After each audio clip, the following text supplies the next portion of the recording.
Hello friends, আপনারা কেমন আছেন? আশা করি আপনারা সকলেই ভালো আছেন। প্রতাপ একাডেমি কোচিং পরিবারে আপনাদেরকে সকলকেই স্বাগত জানাই। আপনাদের জন্য আবারও একটি গুরুত্বপূর্ণ আপডেট কিন্তু শেয়ার করতে চলে এলাম ডিএস সংক্রান্ত। চলুন তাহলে দেখে নেওয়া যাক ডিএস সংক্রান্ত কী গুরুত্বপূর্ণ আপডেট উঠে আসছে।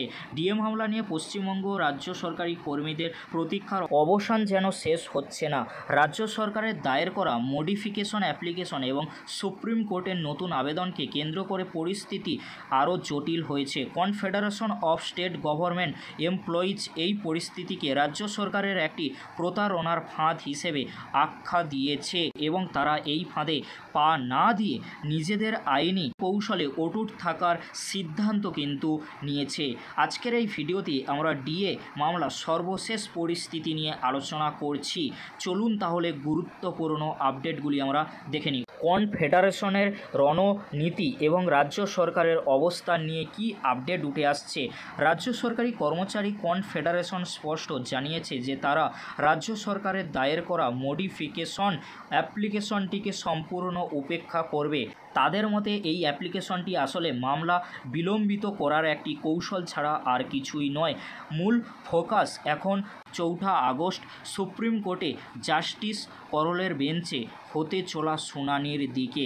কনফেডারেশনের পক্ষ থেকে মলয় মুখোপাধ্যায় জানিয়েছেন, গত 16 মে জাস্টিস করল একটি গুরুত্বপূর্ণ নির্দেশ কিন্তু দিয়েছিলেন। রাজ্য সরকারকে 6 সপ্তাহের মধ্যে বকেয়া মহার্ঘ ভাতা বা ডিএ 25% পরিশোধ করতে হবে।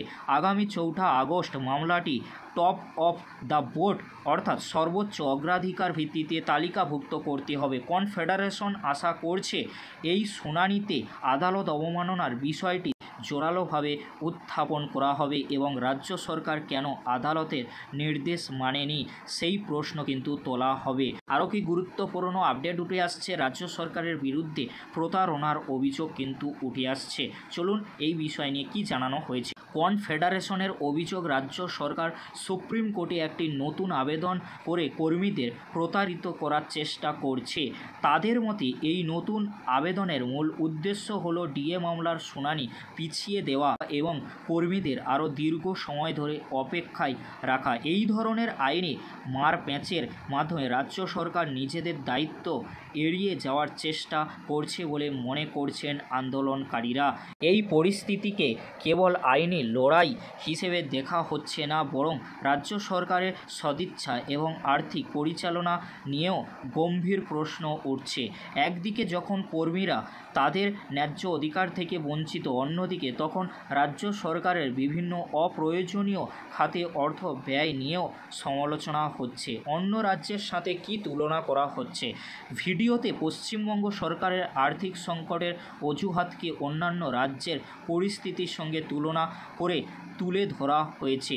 রাজস্থান, উত্তরাখণ্ড, পাঞ্জাব, দিল্লি এবং হরিয়ানার মতো রাজ্যগুলি, যেগুলির মধ্যে অনেকগুলি বিরোধী দল দ্বারা শাসিত, তারা নিয়মিতভাবে কেন্দ্রীয় হারে ডিএ প্রদান করছে। রাজস্থানে কি হয়েছে, কেন্দ্রীয় সরকারের হারেই কিন্তু ডিএ দিচ্ছে। পাঞ্জাবে নিয়মিত ডিএ কিন্তু পরিশোধ করছে। দিল্লি ও হরিয়ানায় ডিএ প্রদানে কোনো বকেয়া কিন্তু রাখেনি। এই রাজ্যগুলি যদি আর্থিক ব্যবস্থা করতে পারে, তবে পশ্চিমবঙ্গ সরকার কেন বারবার কেন্দ্রীয় বঞ্চনার অজুহাত দেখিয়ে ডিএ আটকে রাখছে? এই প্রশ্নটি এখন বড় হয়ে দেখা দিয়েছে। আন্দোলনকারীদের মতে এটি রাজ্য সরকারের আর্থিক অব্যবস্থাপনা এবং সদিচ্ছার অভাবের একটি স্পষ্ট উদাহরণ। সব মিলিয়ে ডিএ মামলাটি এখন একটি চূড়ান্ত পর্যায়ের দিকে এগোচ্ছে। 4 আগস্টের শুনানি অত্যন্ত গুরুত্বপূর্ণ হতে চলেছে, যেখানে আদালত অবমাননার মতো গম্ভীর বিষয়টিও বিচার্য হবে। রাজ্য সরকারি কর্মীরা তাকিয়ে আছেন সুপ্রিম কোর্টের দিকে একটি ন্যায্য সমাধানের আশা। এই ছিল ডিএ সংক্রান্ত একটি গুরুত্বপূর্ণ আপডেট। যদি ভিডিওটি হেল্পফুল হয়ে থাকে অবশ্যই আপনারা ফ্রেন্ডদের কাছে বেশি বেশি করে শেয়ার করে দেবেন। আজকের এতটুকু, পরবর্তীতে দেখা হচ্ছে নেক্সট ভিডিওতে। ভিডিওটি দেখার জন্য আপনাদেরকে অসংখ্য ধন্যবাদ।